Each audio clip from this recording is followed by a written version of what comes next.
Sevilla, 2025. El eco apagado del pasillo de mármol del ala 5 del parador de la Giralda se rompía solo por un sonido apenas perceptible, el temblor rítmico de un teléfono en las manos de una joven que luchaba por contener un sollozo. Detrás de la puerta de la habitación, una de las 200 de lujo que componían su imperio, Alejandro Vidal, un hombre de 38 años cuyo traje de sastre italiano costaba más que el sueldo anual de muchos de sus empleados, contenía la respiración. Alejandro, el dueño magnate de la cadena, se había camuflado como Alejandro Gómez, comerciante de Valencia, para cazar a los deshonestos, pero lo que estaba a punto de escuchar no era el sonido del fraude, sino el de una verdad tan pura y desgarradora que haría temblar los cimientos de su existencia calculadora. La nueva camarera, Irene Flores, con los guantes de látex aún manchados de jabón por la limpieza del lavabo, presionaba el móvil contra la oreja, sus ojos castaños, habitualmente tensos, ahora desbordados. Las siguientes palabras revelarían un secreto que obligaría a Alejandro a tomar una decisión imposible: seguir siendo el empresario frío o abrir esa puerta, y con ella la caja fuerte de su corazón. Alejandro Vidal había tardado 13 años en construir el parador de la Giralda, su creación predilecta. El edificio, con su vista privilegiada a la Plaza de España en el corazón de Sevilla, era su monumento al esfuerzo. Pero el éxito traía consigo una sombra constante: la paranoia. En los últimos meses había detectado lo que la alta gerencia llamaba errores de inventario, pero que él sabía que eran robos sutiles, discrepancias en las cuentas que apuntaban a sobornos con proveedores, toallas de hilo egipcio que se esfumaban misteriosamente, y lo que más le irritaba, dinero en efectivo que no cuadraba en las cajas. Ricardo Molina, su director, un hombre de confianza, juraba que todo estaba bajo el control de los exhaustivos protocolos de auditoría, pero Alejandro ya no se fiaba. Decidió sumergirse en su hotel como un huésped más, anónimo, sin el trato reverencial reservado al propietario. Reservó una habitación estándar con documentos falsificados para ver la verdadera cara de su imperio cuando la vigilancia del jefe se ausentaba. Los primeros días le ofrecieron pequeñas y decepcionantes revelaciones que alimentaron su cinismo.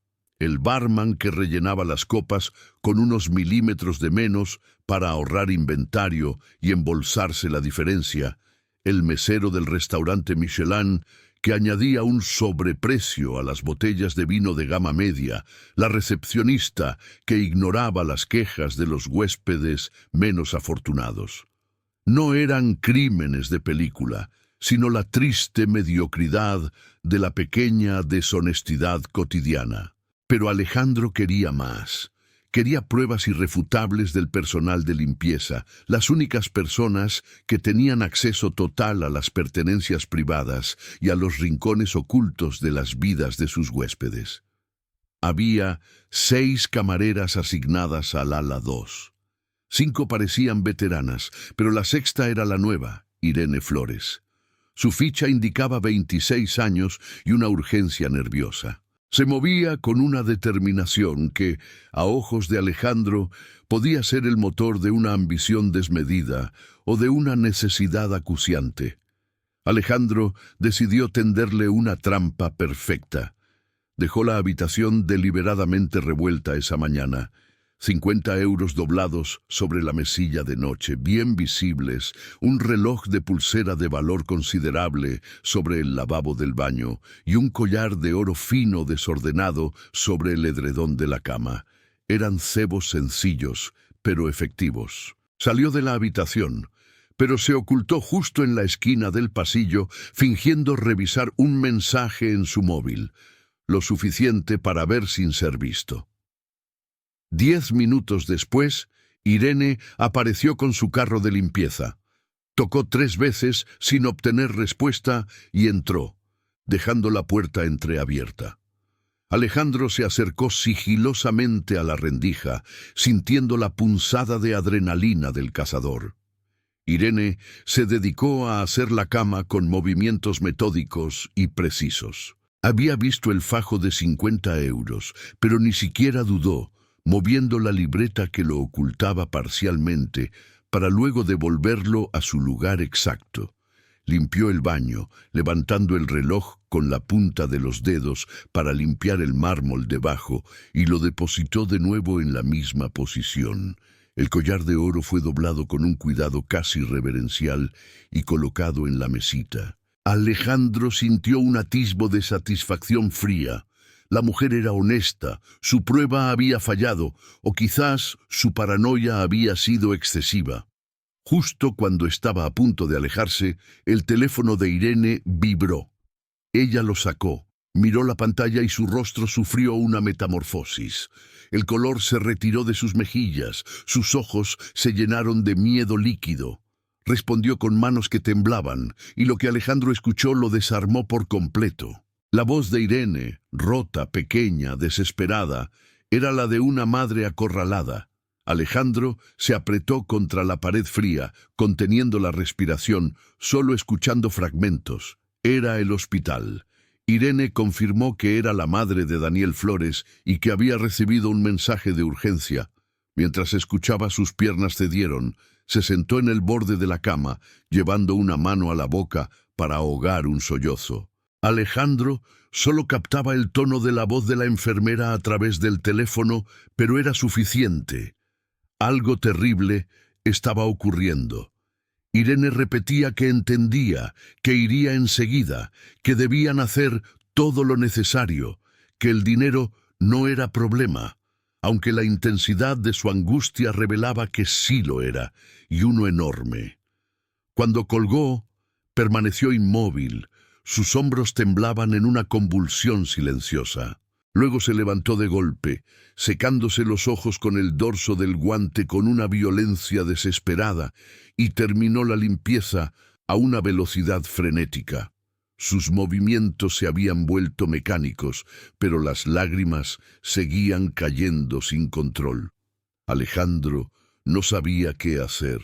Había venido a descubrir a ladrones, no la devastación silenciosa de una madre, pero había una dignidad inquebrantable en el sufrimiento de Irene que le estrujó el corazón. Ella había terminado la limpieza a tiempo récord, todo perfecto, el dinero, el reloj y el collar exactamente donde debían estar.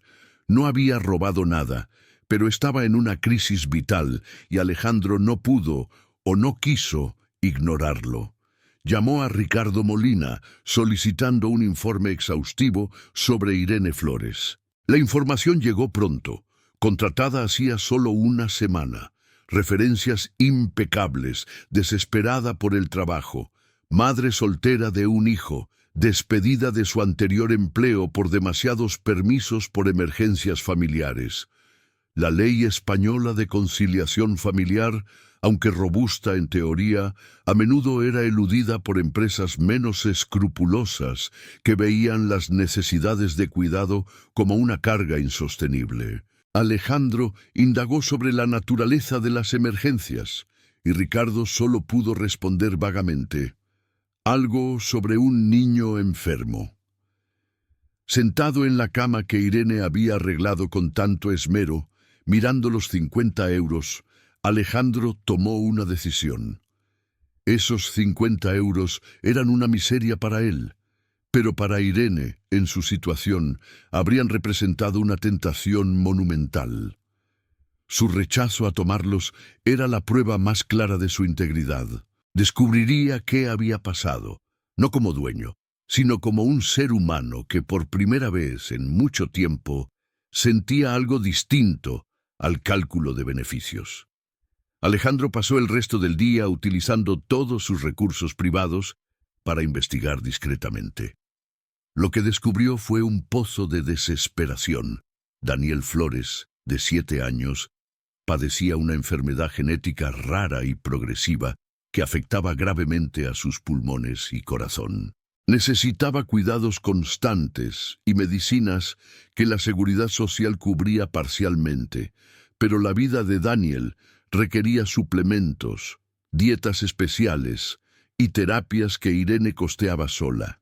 Llevaba 6 años luchando. Su padre había desaparecido al poco tiempo de que el diagnóstico fuera confirmado, dejándola sola frente al mundo. Un mes atrás, Daniel había empeorado. Los médicos habían sido claros. Necesitaba una compleja cirugía cardíaca cuyo coste ascendía a 42.000 euros en el sector privado.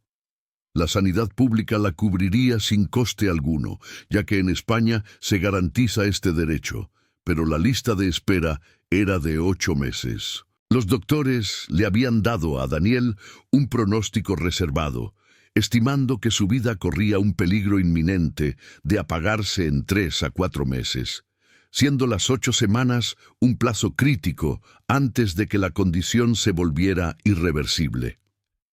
Irene había intentado todo desesperadamente. Los bancos habían rechazado sus solicitudes de préstamo. Ya estaba demasiado endeudada con créditos al consumo anteriores.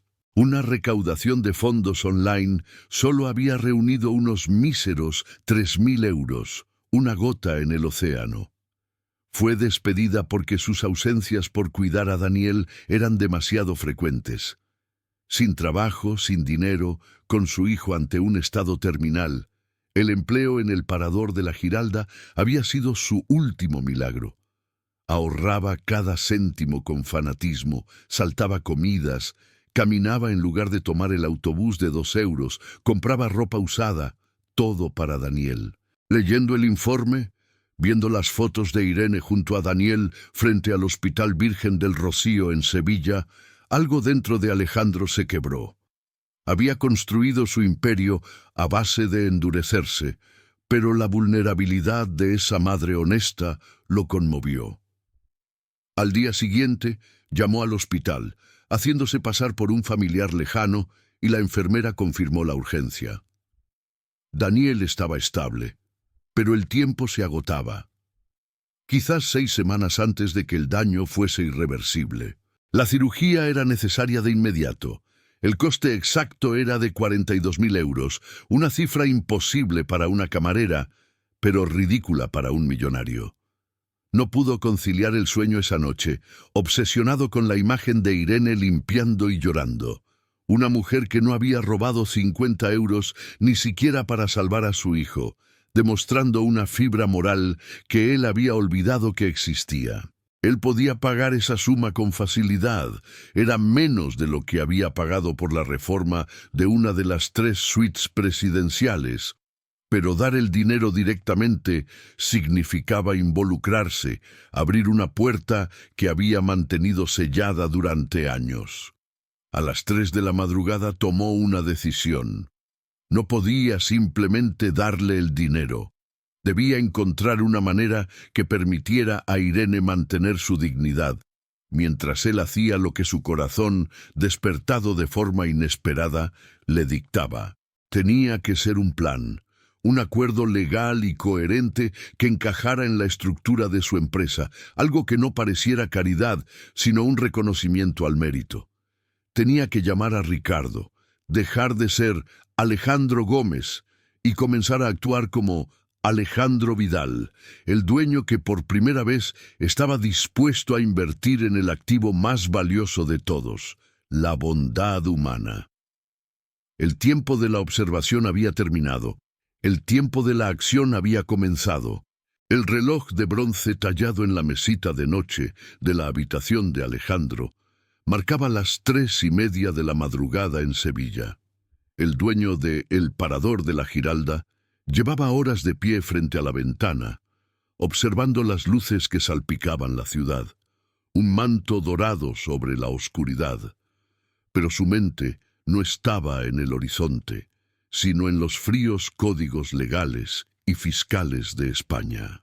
Dar 42.000 euros a una empleada sin una justificación contractual sólida era, de cara a la agencia tributaria, un regalo, una donación sujeta a impuestos que podrían absorber gran parte de la suma.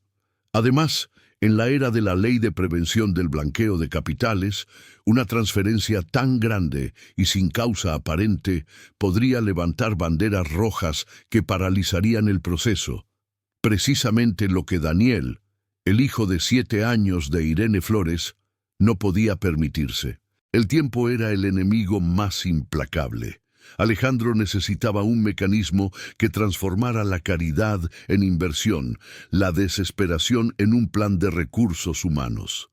Su primera idea, la lotería, era imperfecta, pero ofrecía una vía. Hablaría con Ricardo Molina sobre establecer un concurso de excelencia en servicio, con un premio de 50.000 euros, justificándolo como una nueva política de incentivos para elevar los estándares del hotel, algo plausible dado el prestigio de El Parador de la Giralda.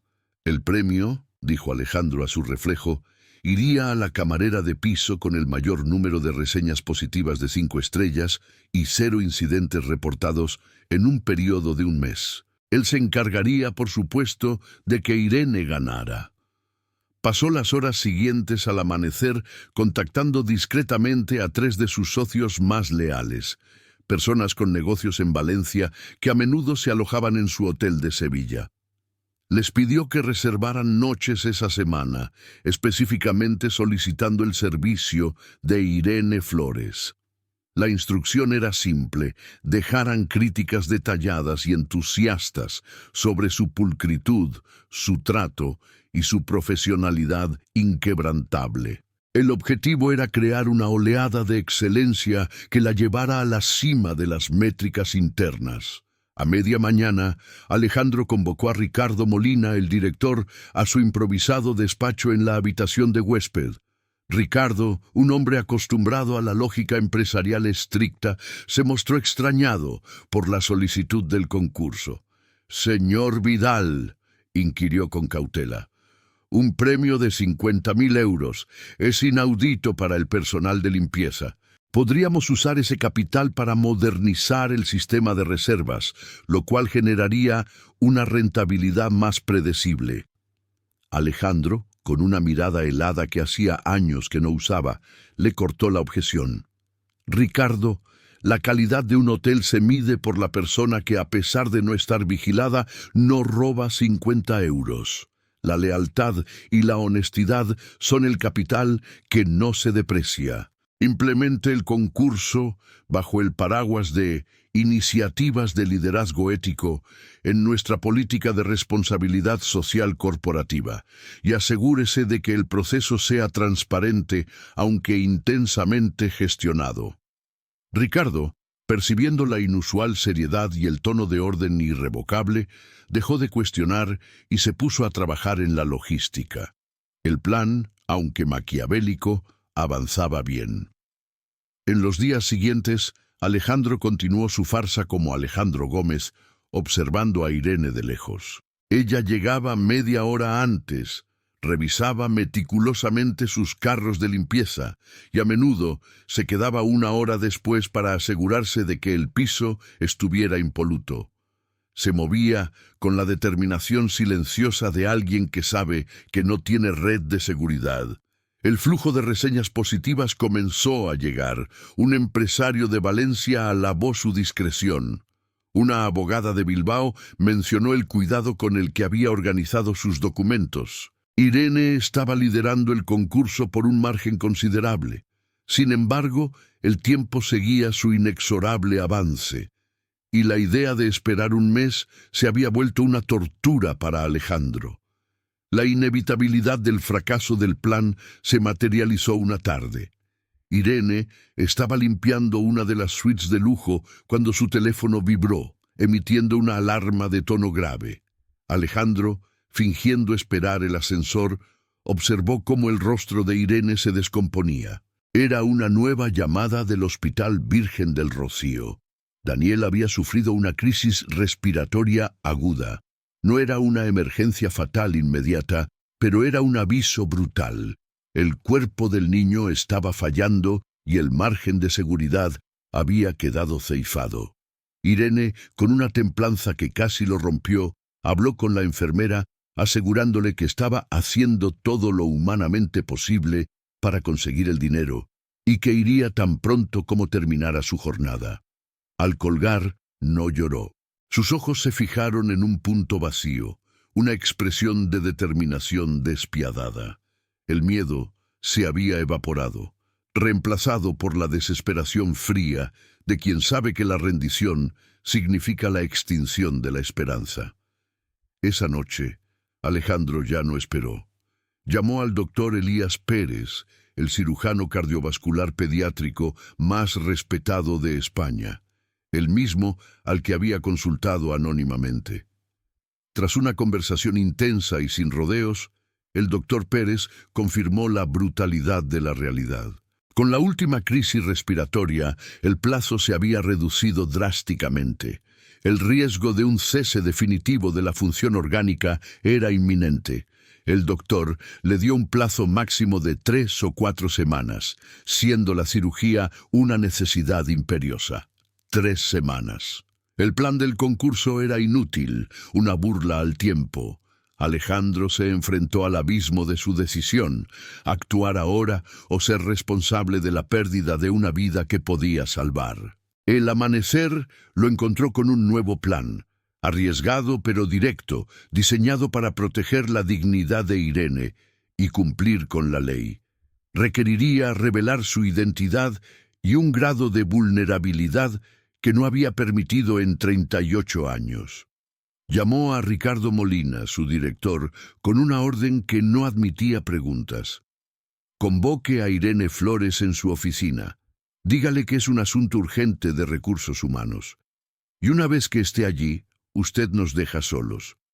Ricardo, por primera vez, sintió que el dueño no solo estaba dirigiendo un negocio, sino resolviendo una crisis personal. Obedeció sin chistar. Irene llegó a la oficina del director con el terror grabado en cada gesto. Sus manos estaban apretadas, sus nudillos blancos. Creía, con la certeza de quien lo ha perdido todo, que iba a ser despedida por haber dejado que sus problemas se interpusieran en su trabajo. El miedo al despido improcedente, a la burocracia de las indemnizaciones, era real en el contexto laboral español. Entró, vio a Ricardo y se inmovilizó. Pero cuando vio a Alejandro Gómez sentado detrás del escritorio de Ricardo, su confusión la paralizó. Alejandro pidió a Ricardo que se retirara, y el director, visiblemente incómodo, salió, cerrando la puerta tras él. Irene se sentó en el borde de la silla de visitas, preparada para el colapso. Alejandro comenzó a hablar con una voz calma y medida, despojándose de su alias. «No soy Alejandro Gómez», dijo. «Soy Alejandro Vidal, el dueño del Parador de la Giralda. Me hice pasar por huésped para evaluar al personal sin previo aviso». El rostro de Irene se puso aún más pálido. Era el fin. Todo se había derrumbado por un engaño. Pero Alejandro continuó, enfocándose en la verdad más pura que había presenciado. «He observado su trabajo durante días, señora Flores. Vi su dedicación, su honestidad inquebrantable. Vi que no tocó los 50 euros que dejé deliberadamente a la vista. Usted es exactamente el tipo de persona que quiero en mi empresa». Irene, sorprendida por el elogio en lugar de la reprimenda, rompió a llorar, intentando disculparse por dejar que sus problemas personales afectaran su profesionalidad. Alejandro la detuvo con un gesto amable, pero firme. «No tiene que disculparse por nada. Ha hecho un trabajo impecable bajo circunstancias imposibles. Cualquier otra persona se habría derrumbado. Usted, en cambio, se presentó a trabajar. Eso es integridad». Luego vino la revelación crucial que debía ser manejada con cuidado legal. «También escuché, por casualidad, su llamada al hospital. Sé de Daniel. Sé de la cirugía que cuesta 42.000 euros y sé que el tiempo se agota». La propuesta de Alejandro fue el gran plot twist que respetaba la ley española y la dignidad de Irene. Explicó la existencia poco conocida del Fondo de Emergencia para Empleados, una provisión interna de la RSC del hotel diseñada para cubrir situaciones de catástrofe personal o médica de empleados esenciales, una herramienta corporativa perfectamente legal. He decidido utilizar este fondo para cubrir el costo total de la cirugía de Daniel, declaró. No es caridad, es una inversión. El parador de la Giralda está invirtiendo en una empleada valiosa que ha demostrado una ética de trabajo fuera de serie. Irene lo miró incrédula, sin poder emitir sonido, su boca abriéndose y cerrándose inútilmente. Alejandro continuó con la única condición, la que convertía el dinero en una transacción laboral justificable ante Hacienda. Hay una única condición contractual. Después de que Daniel se recupere completamente y esté estable, usted seguirá trabajando para el hotel por un mínimo de 2 años y no regresará como camarera. Quiero ascenderla inmediatamente a supervisora de limpieza. Su nuevo salario se triplicará y su tarea será capacitar al nuevo personal, inculcándole su ética. Usted no devuelve el dinero, lo paga con su tiempo, su experiencia y su integridad. Esta justificación contractual de 2 años de servicio a cambio de la cobertura médica total de 42.000 euros legitimaba la transferencia como un anticipo de retribución o un beneficio por RSC, evitando la pesada carga de los impuestos por donación y permitiendo a Irene mantener su dignidad. Finalmente, Irene encontró la voz. ¿Por qué hace esto? No me conoce. Alejandro fue honesto, revelando su propio viaje. Construí mi imperio poniendo las ganancias antes que las personas. Endurecí mi corazón porque creí que era la única forma de tener éxito. Pero al verla trabajar con tal dedicación mientras su mundo se derrumbaba, entendí que el verdadero valor no está en los números, sino en las personas que se presentan y hacen su mejor esfuerzo. Usted me ha recordado lo que realmente importa. Las lágrimas de Irene ahora eran de alivio puro. Alejandro se levantó y se acercó a ella, poniendo una mano en su hombro. Es real, Daniel tendrá su cirugía y usted ya no llevará esta carga sola. Irene se lanzó hacia él en un abrazo de gratitud, un gesto que sorprendió a Alejandro, que no había abrazado a nadie con verdadera emoción en años. Al devolverle el abrazo, se sintió correcto. Cuando Irene se calmó lo suficiente para hablar, preguntó cuándo podrían operar a Daniel. Ya he llamado al doctor Pérez, respondió Alejandro. La cirugía está programada para la próxima semana. Daniel será trasladado a la Clínica Quirón, la mejor de Sevilla, donde tendrá los mejores cuidados posibles. Le ordenó ir a casa de inmediato, tomarse todo el tiempo necesario. Su trabajo en el parador de la Giralda la esperaría. El riesgo había sido aceptado. El plan estaba en marcha. Y la vida de Daniel Flores ya estaba en manos de la mejor medicina y de un hombre cuyo corazón apenas comenzaba a descongelarse. La próxima semana sería la prueba de fuego que definiría el futuro de todos. El sol de la mañana se filtraba tímidamente por los ventanales de la Clínica Quirón de Sevilla, un centro privado de vanguardia donde el tiempo se medía por los latidos de las máquinas y las horas de espera. La cirugía de Daniel estaba en marcha. Alejandro Vidal no tenía planeado estar allí. Inicialmente, su lógica empresarial le había dictado simplemente una llamada de cortesía a Ricardo Molina para confirmar el éxito de su inversión. Sin embargo, al llegar la mañana programada, se dio cuenta de que no podía quedarse en su suite del parador de la Giralda.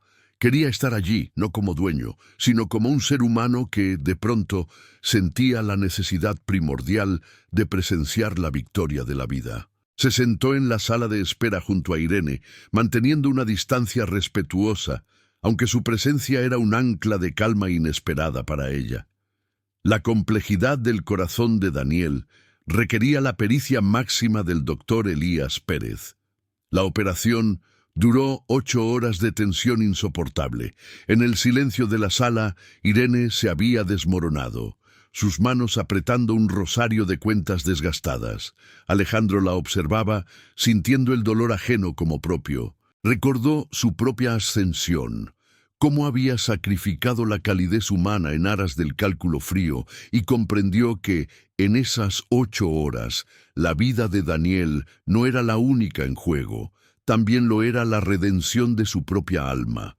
Cuando el doctor Pérez salió del quirófano, su rostro estaba agotado pero radiante. La operación había sido un éxito rotundo. Las complejas reparaciones en las válvulas y conductos se habían realizado con precisión milimétrica. Daniel lo lograría. Irene se derrumbó en un llanto de alivio tan profundo que fue casi un colapso físico. Alejandro, sin pensarlo, la sostuvo mientras sollozaba. Y por primera vez en años se permitió sentir algo más vasto y poderoso que el frío éxito de los negocios. La alegría pura y sin adornos de haber salvado una vida. La recuperación de Daniel fue larga, como se esperaba, pero constante, un verdadero milagro de la medicina y de la voluntad del niño. Pasó semanas en la clínica, seguidas de meses de intensa fisioterapia. Al principio, Alejandro visitaba a Daniel regularmente bajo la excusa interna de monitorizar la inversión de los 42.000 euros. Pero pronto, la fachada cayó. Le gustaba ver al niño, escuchar su risa mientras el color volvía a sus mejillas. Daniel, de 7 años, había pasado gran parte de su corta existencia en hospitales, pero no había perdido la capacidad de la inocencia. Al descubrir que Alejandro era el señor amable que ayudó a mamá, lo abrazó con una fuerza sorprendente y le preguntó si podía llamarlo tío Alejandro. Alejandro, el hombre que nunca había querido familia ni lazos personales, sintió algo cálido que le oprimía el pecho. Respondió que sí, con una sinceridad que no recordaba haber usado nunca. El vínculo se consolidó a través de historias, regalos sencillos, libros y un balón de fútbol, no juguetes caros, y promesas de paseos por el parque de María Luisa en Sevilla cuando Daniel pudiera correr de nuevo. Daniel se convirtió en el faro de luz que iluminaba la soledad de Alejandro. Le recordaba que el valor no estaba en las acciones de la bolsa, sino en la sonrisa sin precio de un niño al que se le ha dado una segunda oportunidad. Irene regresó a el parador de la Giralda después de 3 meses, cuando Daniel ya estaba lo suficientemente estable para volver a la escuela y continuar su fisioterapia ambulatoria. Su regreso no fue como camarera, sino como supervisora de limpieza. Tal como Alejandro había prometido, su salario se triplicó. Obtuvo un pequeño despacho, responsabilidad directa sobre el personal y, más importante, el respeto tácito de todos. Por primera vez en años, Irene pudo mirar al futuro sin el terror de la inminente pérdida de su hijo. Ella cumplió religiosamente con su condición contractual de los 2 años, pero fue más allá. Reestructuró los protocolos de limpieza, inculcando en el nuevo personal la misma ética de trabajo que la había salvado. Su historia se convirtió en una leyenda interna, el estándar de honestidad que todos intentaban alcanzar. El milagro, sin embargo, se extendió más allá de una sola vida. Inspirado por la nobleza de Irene y el rescate de Daniel, Alejandro comenzó una transformación radical en su filosofía empresarial. 3 años después de aquella llamada desesperada, el parador de la Giralda tenía una política oficial y robusta de fondo de emergencia para empleados, que Alejandro expandió enormemente. Lo llamó en privado el Fondo Daniel, aunque oficialmente tenía un nombre más formal. Este fondo legalmente justificado bajo la responsabilidad social corporativa de la empresa y gestionado con absoluta discreción por el Departamento de Recursos Humanos, ayudó a 23 empleados en 3 años que enfrentaban emergencias médicas, reveses familiares o amenazas de extinción financiera. Algunos devolvieron el dinero, otros no. A Alejandro ya no le importaba el retorno económico. El único retorno que buscaba era ver la estabilidad restablecida en la vida de sus empleados, una filosofía que revolucionó la moral y la lealtad en sus hoteles. Irene, mientras tanto, continuó su ascenso basado en su mérito y dedicación. Fue ascendida a directora de operaciones del hotel, la segunda posición más alta bajo Ricardo Molina. Un año después de cumplir su acuerdo contractual de 2 años, la felicidad tocó a su puerta personal. Se casó con un médico, el doctor David Ruiz, a quien había conocido durante uno de los chequeos de Daniel, un hombre amable que la amaba a ella y a su hijo incondicionalmente. Alejandro, cumpliendo el rol que la vida le había asignado, la acompañó al altar con el orgullo de un padre o hermano mayor. Fue allí, rodeado de esta nueva familia elegida, cuando Alejandro comprendió finalmente el verdadero significado de la palabra. No se trataba de sangre, sino de elegir presentarse por alguien día tras día, incluso en el momento más difícil. 5 años después de la llamada que cambió el destino de todos, el Parador de la Giralda no solo era el hotel más lujoso de Sevilla, sino también el más conocido por su cultura de cuidado y ética. Alejandro Vidal seguía siendo el dueño, un hombre de negocios de éxito, pero era mucho más. Era tío Alejandro, para un joven de 15 años completamente sano, vivaz, que hablaba de estudiar medicina para ayudar a otros niños como él. Daniel, un adolescente brillante, pasaba los fines de semana trabajando a tiempo parcial en el hotel, buscando entender el negocio desde dentro antes de ir a la universidad. Alejandro había expandido el Fondo Daniel a todos los hoteles que había adquirido, ayudando a cientos de empleados en toda España. En la mesita de noche de su apartamento privado, el teléfono ya no mostraba una imagen del edificio de su hotel, sino una fotografía de él, Irene y Daniel en un picnic en el Parque de María Luisa, los 3 riendo con alegría genuina. Miraba esa foto cada mañana al despertar, un recordatorio de que la inversión más valiosa no había estado en acciones ni en propiedades, sino detrás de una puerta entreabierta, en una llamada desesperada y en los ojos de una madre que nunca se había rendido. Había ido a buscar la deshonestidad y, en cambio, había encontrado la integridad más pura. Y al salvar la vida de Daniel, había logrado lo que nunca creyó posible. Había salvado también su propia alma de la frialdad eterna, encontrando un propósito y una felicidad que trascendían las cuentas bancarias. La historia de Alejandro, Irene y Daniel se convirtió en una leyenda de esperanza, un testimonio de que los milagros todavía suceden en las manos de personas comunes que toman decisiones extraordinarias, y de que la verdadera riqueza reside en la capacidad de ayuda cuando nadie está mirando. Un final feliz, inspirador y rotundamente coherente con la ética que un día fue puesta a prueba. Muchísimas gracias por haberte quedado hasta el final de esta historia. Si te ha gustado, no olvides suscribirte al canal y dejarnos un me gusta. Es la mejor forma de ayudarnos a seguir creciendo.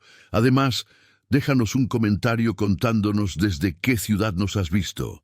Nos encanta leer dónde llegan nuestras historias. Un saludo muy fuerte y nos vemos en el próximo video.